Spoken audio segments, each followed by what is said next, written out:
those troops on the beach. All fighters, on me. We have to shield them from air attack.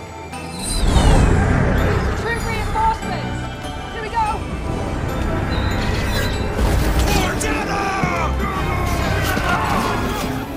One of the best Star Wars ships of the last 10 years is the U-Wing.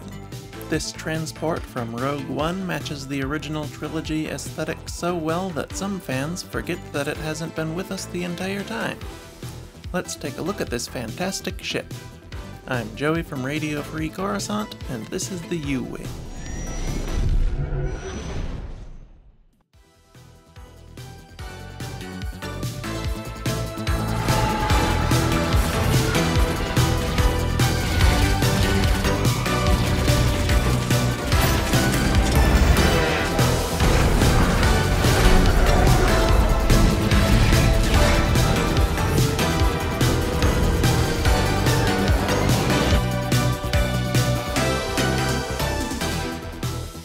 Design.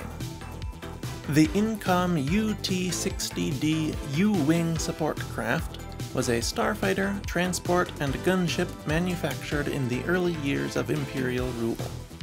It was composed of an angular body with an almost Y-wing shaped forward hull, attached to a decently sized troop compartment, 4 engines, and 2 long forward-facing S-foils. These rotated backwards between the engines while flying at high altitudes or in space to spread out the ship's shield bubble and dissipate heat. When flying at lower altitudes or in close formations, they had to be closed in the forward position to reduce the ship's size. The underside of the ship held 2 sliding doors to the passenger compartment. These were, of course, where passengers and crew would enter or exit the vehicle, but they also had a mounting point for heavy infantry weapons. In front of the passenger cabin was the cockpit, which used all of the standard Incom controls and instruments, making it very easy to fly for anyone who had trained on the company's other starfighters and airspeeders. What was not standard was the fact that it was a tandem design, with a seat for both a pilot and a co-pilot. This was a rarity for starfighters, though it did not actually require both pilots at all times. The cockpit had excellent visibility, with windows both on the top and the bottom of the craft. Specifications. The U-Wing was a relatively large starfighter. It measured 24 meters long with the S-foils forward by 8.5 meters wide and 3.5 meters tall. It had a maximum atmospheric speed of 950 kilometers per hour and a Class 1 hyperdrive with a rating of 95 megalight per hour. It had a crew of 1 to 2 pilots and 1 to 2 optional door gunners.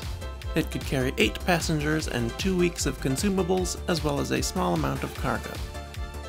By default, the ship was armed with 2 forward-facing Taimond-back KX-7 laser cannons.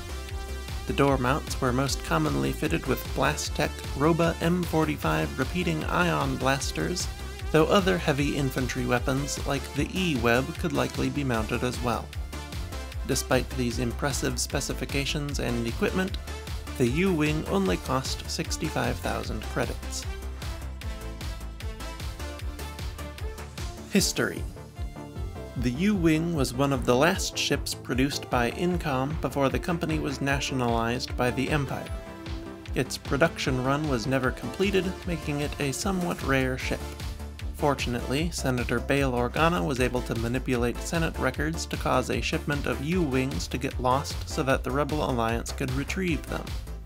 Unaffiliated rebel groups such as Saw Gerrera's Partisans also got their hands on a few U-Wings as well.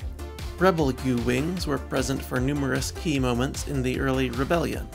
They were instrumental in gathering intel on the Death Star, including witnessing its first test firing on Jeddah and taking a strike team to find the superlaser designer Galen Erso on Edu.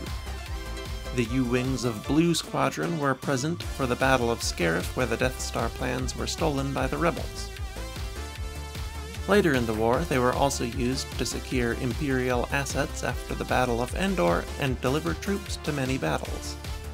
The U-Wing was officially retired by the New Republic at some point after the war, but civilian-owned U-Wings were even present for the Battle of Exegol. And that's everything there is to know about the U-Wing. Let me know in the comments what you think of this ship, and subscribe so you don't miss a video. But that will do it for me, so I'll see you next week. RFC.